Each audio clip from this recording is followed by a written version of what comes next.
January 1976, BC Television Studios, New York City, 6:45 p.m. Muhammad Ali stood in the green room, the greatest, the chomp, the Thrilla Manila, the most famous athlete in the world. He was waiting to go on air, Wide World of Sports, special entertainment segment, talking about his next fight, talking about his legacy. The door opened. Dean Martin walked in. Perfectly tailored suit. Easy smile, that Don Martin walk, relaxed, comfortable like he belonged everywhere. Ali looked up, recognized him immediately. Dean Martin. The singer. The drunk from TV. The guy with the martini glass who stumbled and slurred. Ali had opinions about drinking. Strong opinions. Muslim. Didn't drink. Didn't approve of drinking. Believed it weakened men. Made them less than what God intended. Dean walked over, extended his hand. Champ. Good to see you. Ali looked at the hand. Looked at Dean. Didn't move. I don't shake hands with drunks. The room went quiet. The producer in the corner stopped talking. The makeup artist stopped working. Everyone froze. Dean's hand stayed extended. His expression didn't change, didn't get angry, didn't get defensive, didn't pull his hand back, just stood there, looking at Ali, waiting. Then Dean spoke. Calm. Direct.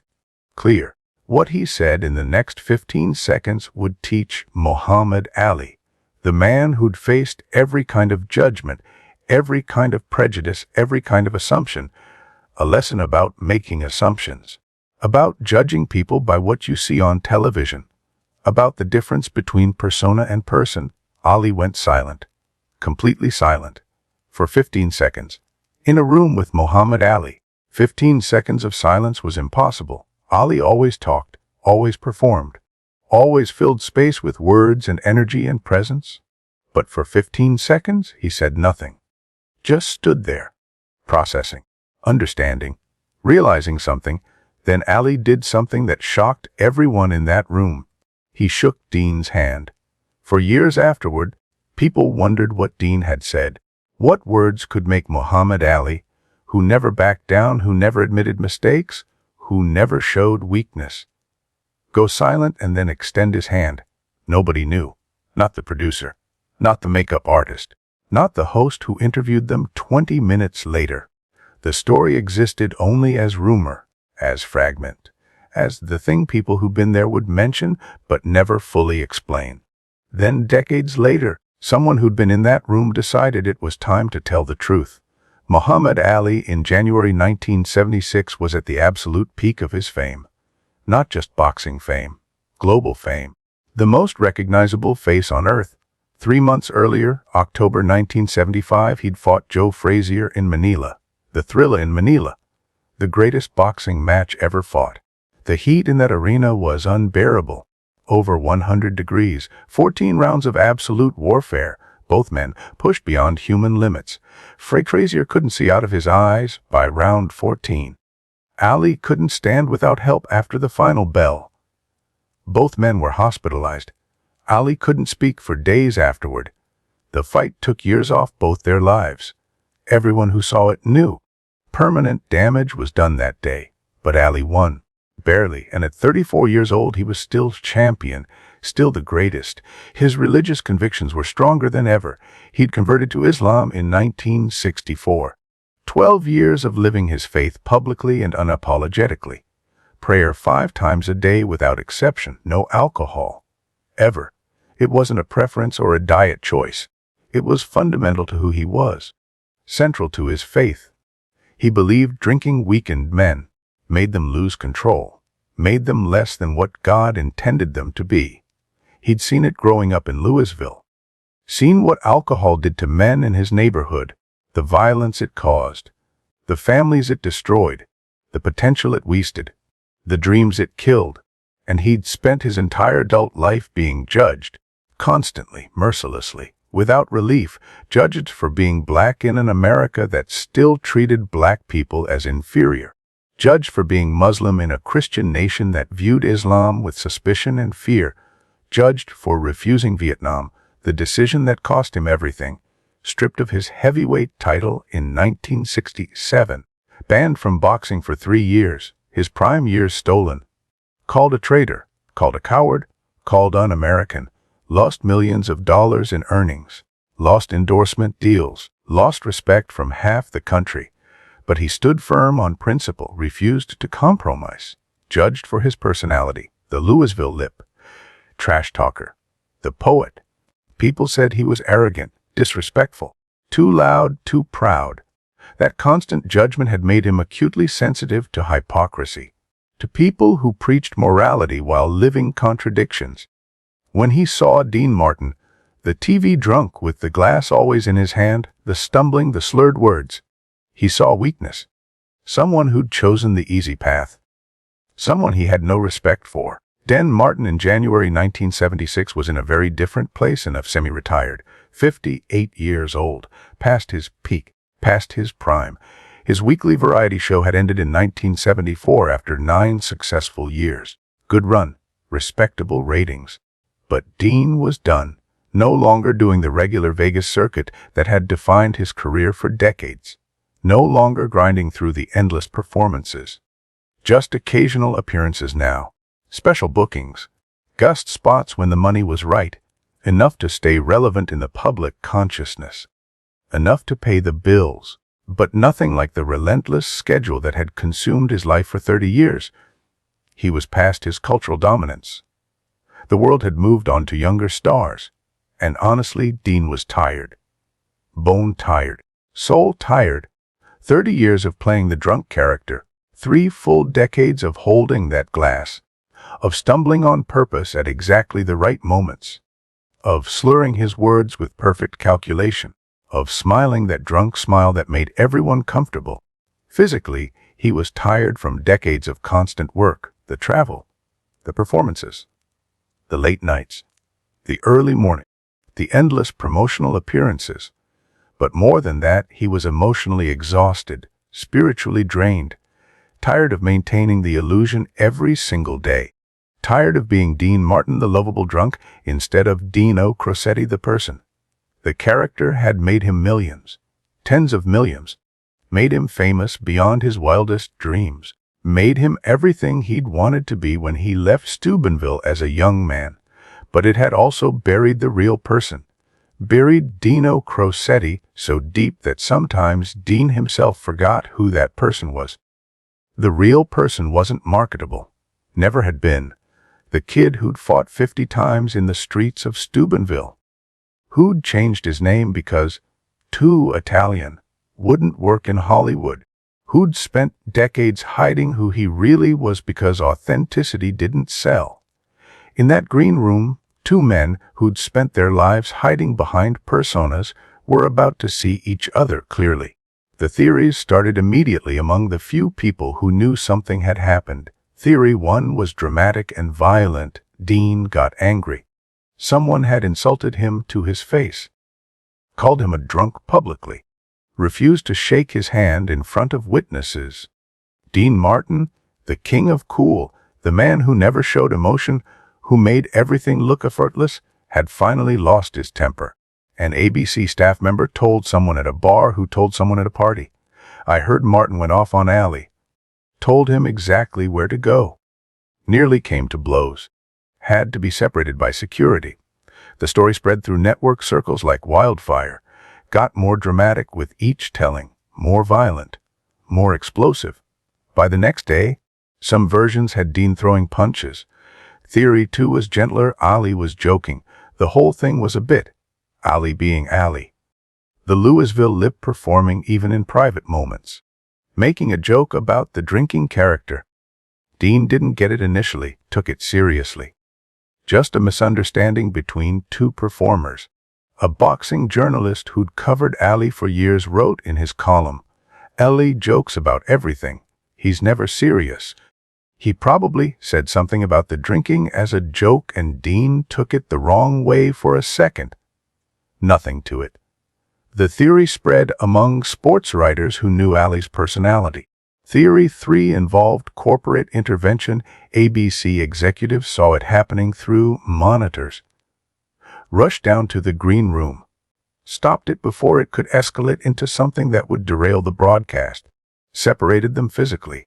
Kept them in different areas until airtime. An entertainment reporter speculated in print. ABC brass wouldn't let this become a problem. Too much money riding on both guests. They squashed it fast. Probably threatened both men with contract violations.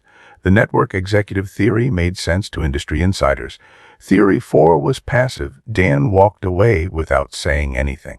Didn't respond. Didn't engage. Just turned and left the room. Went to his own dressing room and stayed there. A stagehand who worked the show told a friend. Martin didn't fight. Just walked out. Pure professionalism. He wasn't going to let Ali drag him into drama. Theory 5 suggested immediate apology. Ali realized his mistake the moment the words left his mouth. Saw Dean's face. Said sorry right away. Extended his hand. Shook. No drama, no lesson, just quick correction. A makeup artist from a different show. Ali's not that guy. If he says something wrong, he owns it. He probably apologized instantly. Theory 6 was cynical. They never actually met. Whole story fabricated. Urban legend. Someone made it up years later. No green room encounter at all. A skeptical journalist in 1995. I've covered both men for decades. Never heard this until recently. Sounds too perfect. Theory 7 said everything was normal. Dean extended his hand. Ali shook it. Standard greeting. No refusal. The story got invented later for dramatic effect. Someone claiming have been there. They met. They shook hands. This story is complete fiction. Theory 8 involved humor. Dean diffused everything with a joke. Made everyone laugh. Tension evaporated. An entertainment columnist. Dean's superpower was humor. He probably said something funny and moved on. All wrong. Every single theory. Wrong. For decades, nobody knew the real story. The truth stayed locked. Now, you might think this was just a backstage moment. Two celebrities having a brief interaction. A handshake that almost didn't happen. But here's what makes this different. Here's what makes this matter. Muhammad Ali in 1976 was the most famous person on earth, not just athlete. Person more recognizable than any president. More recognizable than any movie star. His face was universal. He'd just fought the Thrilla in Manila, the greatest boxing match ever fought, the most brutal contest in sports history. He'd refused Vietnam and lost his title. Lost 3 years of his prime. The years when a boxer is at his absolute peak. Lost millions of dollars. Lost opportunities that would never return, because he stood on principle, because he chose faith over country. He'd become Muslim and changed his name, rejected Cassius Clay completely, embraced Muhammad Ali fully, faced hatred for it, faced violence, faced death threats. Every single day of his life, people made assumptions about him, based on his race, his politics, his personality, based on the character he played, the Louisville Lip, the trash talker, the showman. I'm the greatest. Afloat like a butterfly, sting like a bee. The persona that sold tickets but protected something quieter underneath. The thoughtful man who read poetry, who studied philosophy and theology, who prayed constantly and thought deeply about justice and truth. Very few people knew that person. And in that green room in January 1976, Muhammad Ali did to Don Martin exactly what people did to him every day, multiple times per day. Judged the performance instead of the person. Made assumptions based on what he'd seen on television. Decided who Dean was without asking any questions, without investigating, without giving him the chance to be more than the character. Dean's response. Calm, honest, direct, without anger or defensiveness, taught Ali something profound. Not just about Dan Martin, about judgment itself, about perception. About how easy it is to see the character and miss the person. About how we all do it. All of us. Even the people who should know better. Even the people who've been judged their entire lives. But nobody knew the full story. Not for decades. The witnesses to that green room moment carried fragments for years. Small pieces of a larger story they didn't fully understand. An ABC producer named Gerald Hastings was in the room managing logistics. Making sure talent was ready. Making sure timing was right. making sure the show would run smoothly without incidents. In 1995, nearly 20 years later, he gave a detailed interview to a sports historian researching Muhammad Ali's television appearances. Something happened between Ali and Martin that day. I was there. I saw it happen. I heard pieces of it. Ali said something about not shaking hands. Dean responded. Then there was this silence, this impossible silence. I've worked with Ali dozens of times. The man never stops talking. Never. He fills every space with words and energy. But for maybe 15 seconds, felt like an hour. He just stood there, silent, staring at Dean, processing something. Then they shook hands. Real handshake. Not fake. Not for show. Genuine respect. I've never seen Ali go that quiet before or since. Whatever Dean said, it landed. It meant something deep. Ali was different after that moment. A makeup artist named Susan Chen worked on both men that day. She was young, 23 years old, fresh out of beauty school, first year working television, still learning the business. In 2003, she mentioned it in an interview about her early career. I remember that day clearly. Ali was in the chair first. Then Dean came in. I was working on someone else, but I could see everything. I heard Ali refuse to shake Dean's hand, heard him say something about drunks. I saw Dean stay calm, completely calm. No anger, no reaction. Then I heard him say something about apple juice, but I didn't understand the context. Didn't know what he meant. But I saw Ali's face change. Saw this look of realization, like he'd just understood something important. Saw him go completely silent, then saw him extend his hand, saw them both smile afterward. Real smiles, not performer smiles. Genuine human smiles. A boxing journalist named Howard Cosell had covered Ali for over a decade, was close to him, understood him better than most journalists. In 2010, long after both men had died, someone asked him about the story. Ali mentioned Dean Martin to me years after that ABC appearance. This would have been 1978, maybe 1979. We were talking about judgment, about how people see the persona instead of the person. And Ali brought up Dean unprompted. Said Dean taught him something important about assumptions, about seeing what's real instead of what's performed. Wouldn't tell me details. Just said he'd learned to look deeper. An entertainment reporter named Maria Santos covered celebrities for 30 years. She'd heard the story multiple times. The handshake story is absolute legend in TV history. Everyone who worked at ABC in the 70s knows about it. But nobody will tell the complete story. It's protected. Sacred. For years, the story stayed fragmented, until someone finally decided it was too important to stay private. If Muhammad Ali, who'd faced judgment his entire life, extended his hand to you and you refused it, would you get angry, defensive, walk away? Or would you have done what Dean Martin did? Used the moment to teach a lesson about perception, personas, the difference between who we are and who we pretend to be. Dean's hand stayed extended. Ali had just said, "I don't shake hands with drunks." The room frozen. Dean looked at Ali. Not angry, not offended, just calm. Dean said, his voice quiet, not confrontational, just stating facts. I'm not a drunk, never have been. The stumbling, the slurring, the glass of whiskey. It's apple juice. It's performance. It's a character I created 30 years ago, because people were more comfortable with a harmless drunk than they were with an Italian immigrant from Ohio, because being non-threatening sold, because the smooth, tipsy crooner was marketable in ways that Dino Crossetti never would be. So I became Dean Martin, and Dean Martin became the drunk. And for 30 years, I've let people believe it's real. But it's not real. It's never been real. Just like you're not really the Louisville Lip all the time. Just like you're not always performing. Just like there's a person under the persona. Same with me. Dean paused. Let that sink in. Then continued, so here's what I'll do, champ. I'm going to keep my hand extended. You can shake it because you respect what I actually am, performer, like you. Someone who created a character to survive in a world that didn't want the real person.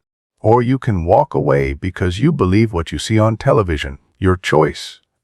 Ali stood there, hand still not extended, processing what he'd just heard. His face showed something nobody had seen before. Uncertainty, confusion, realization.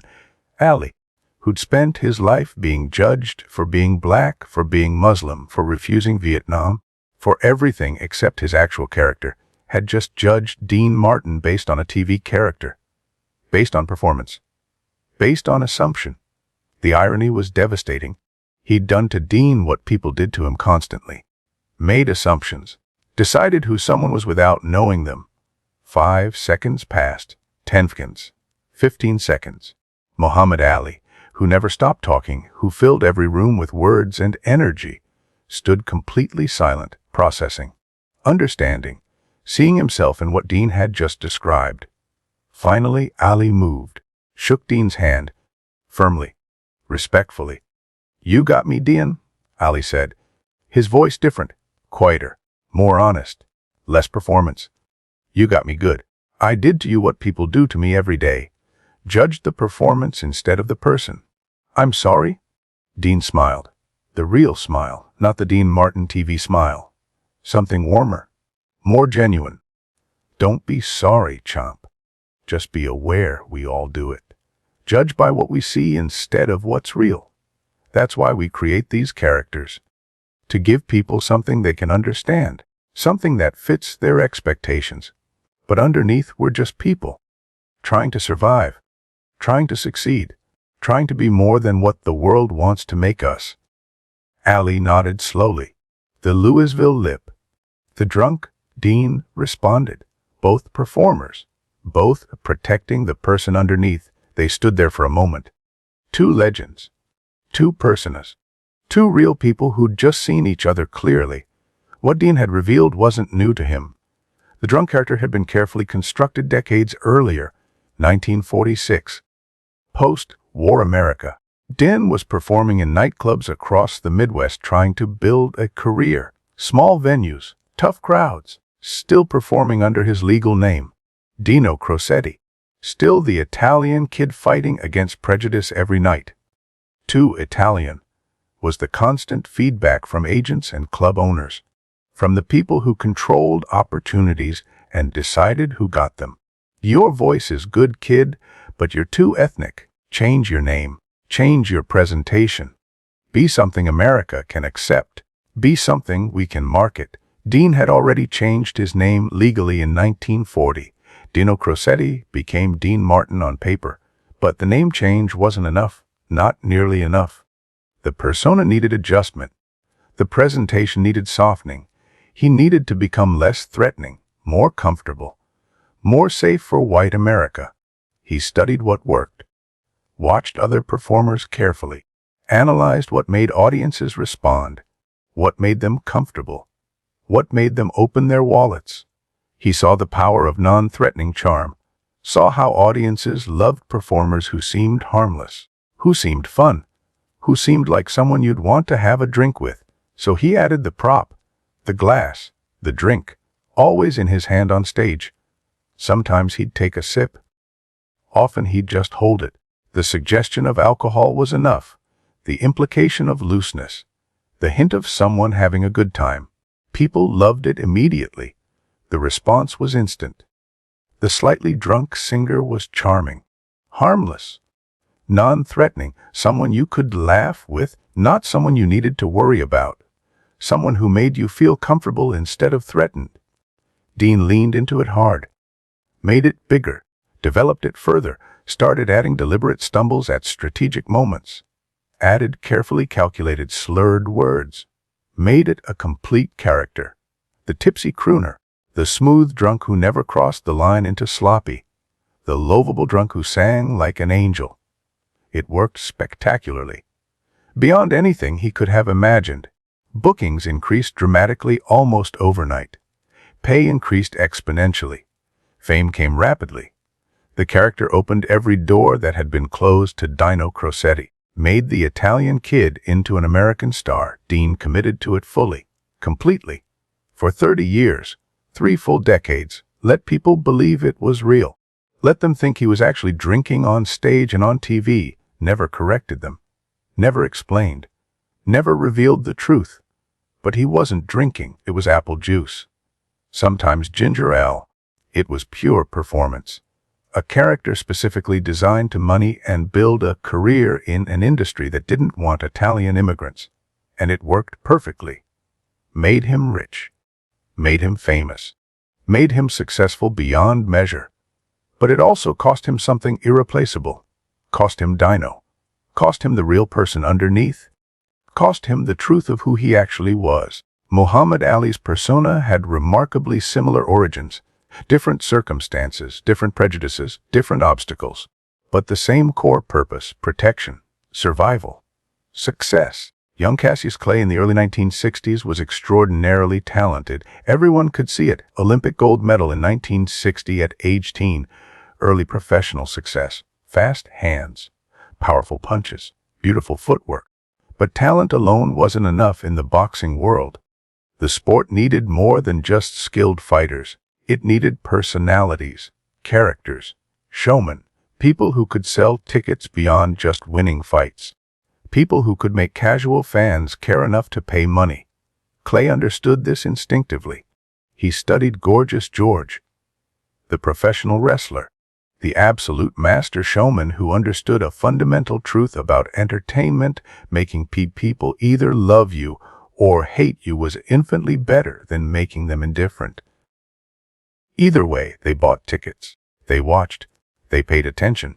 They cared. Love or hate, both emotions sold equally well. Clay adopted that strategy and made it his own. Became loud, became brash, became impossible to ignore in any room. Became the Louisville Lip. Started predicting rounds. Started writing poetry and rhymes. Started the "I'm the greatest" declarations. Started the elaborate trash talk that made every fight personal. The persona made him impossible to ignore. The character sold fights, filled arenas, made people tune in whether they loved him or hated him, made him the biggest draw in boxing. But underneath that loud, brash character was a very different person, a quieter person, thoughtful, spiritual, studious. Someone who read philosophy and theology deeply, who prayed 5 times a day without fail, who thought carefully about justice and truth and meaning, who cared deeply about his people and their struggle. The loud persona protected that quieter, more vulnerable person, gave him space to exist privately while the character performed publicly, made him rich and famous and powerful, gave him a platform to speak about things that mattered.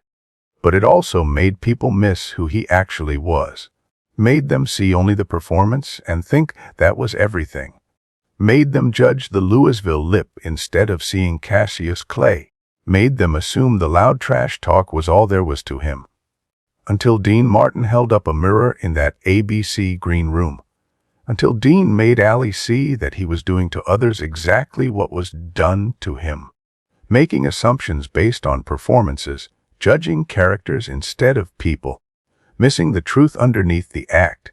After they shook hands, after that charged moment settled, they stood in that green room for another 10 to 15 minutes.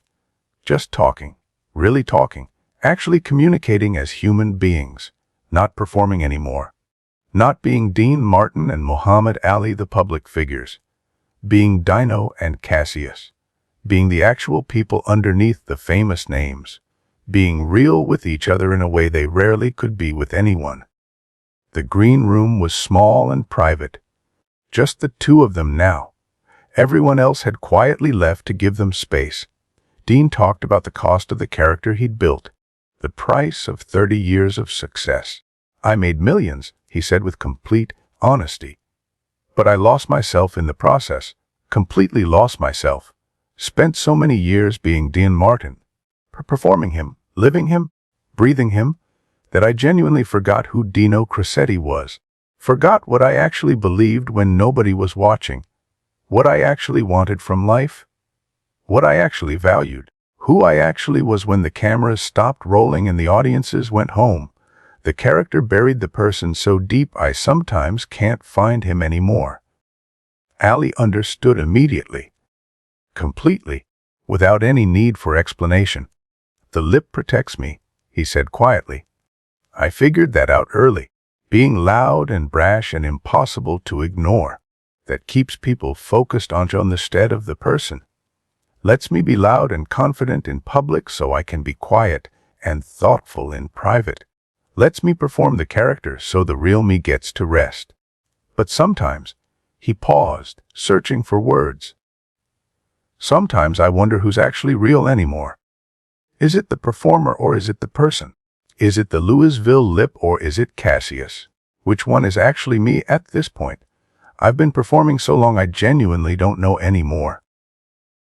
They talked about judgment, about assumptions, about how every single person does it regardless of their own experiences, about how the world consistently rewards characters and performances over authenticity and truth, about how success in their industries meant burying who you really were and becoming what people wanted you to be, about the enormous price of fame and protection, about what you sacrifice to survive in a world that doesn't want the real you. Dean told Ali about his Tonight Show confession, March 1973, nearly 3 years earlier, when he'd finally admitted to 77 million people that the drunk act was completely fake. How terrifying it felt to drop that mask on live television. How liberating it felt to finally tell the truth after 30 years of lies. How some people felt betrayed by the revelation, but others felt relieved to see something real. Ali told Dean about the countless moments when he wanted to drop the Louisville lip persona entirely. When he just wanted to be quiet. Just be thoughtful. Just be the person instead of the character. Just be Cassius instead of the showman Ali. But he couldn't. Not really, because that's not what the world wanted from him. Not what boxing demanded. Not what success required. Not what survival in their world allowed. They recognized each other completely in that moment. Not as celebrities performing for an audience. Not as legends maintaining their images, but as human beings. As people who'd created elaborate characters specifically to survive in industries that didn't want their authentic selves. As people who'd paid enormous prices for their success. As people who understood the cost in their bones. The impact of that 15-second moment extended far beyond that green room, far beyond that single day in January 1976. Muhammad Ali carried that lesson with him for the rest of his life and career. He became noticeably more careful about making assumptions about people after that encounter. More thoughtful about judging others based on their public personas. In interviews during his later years, when journalists would ask him about prejudice and judgment, Ali would sometimes reference learning something important from a performer once, without ever naming Dean Martin specifically. But people who knew both men understood what he was referring to. The thoughtfulness that people noticed in Ali as he aged. The increased willingness to consider multiple perspectives, the hesitation before making character judgments about others, the deeper consideration of what might be happening beneath the surface. Much of that growth stemmed directly from those 15 seconds of silence in 1976. Dean carried the experience differently but just as profoundly. For him, it served as powerful confirmation of a decision he'd already made. Confirmation that the drunk act had worked too well for too long. That people genuinely couldn't see past the character to the person underneath. That even someone as perceptive and intelligent as Muhammad Ali, someone who'd spent his entire life being misjudged, had been completely fooled by the performance. It reinforced Dean's decision from 1973 to be more honest, to drop the mask more often, to let people see Dino Crocetti instead of just Dean Martin the character whenever possible. Both men mentioned that ABC encounter to their close friends over the years that followed. Never publicly, never in interviews or on television, never for the record or for attribution, but in private conversations with people they trusted, they would make references drop hints, acknowledge that something significant had happened, something that changed how they saw themselves and others. The story stayed protected for decades, treated as almost sacred by the few people who knew it had actually happened, until enough time had passed, until both legends were gone, until the lesson felt more important than the privacy, until someone decided the world needed to know what had happened in that green room. January 1976. ABC Television Studios, New York City. A green room backstage. Muhammad Ali refused to shake Dan Martin's hand, called him a drunk to his face, judged him entirely by his television character. Dan responded not with anger or defensiveness or ego, but with calm truth, with honest revelation, with patient explanation.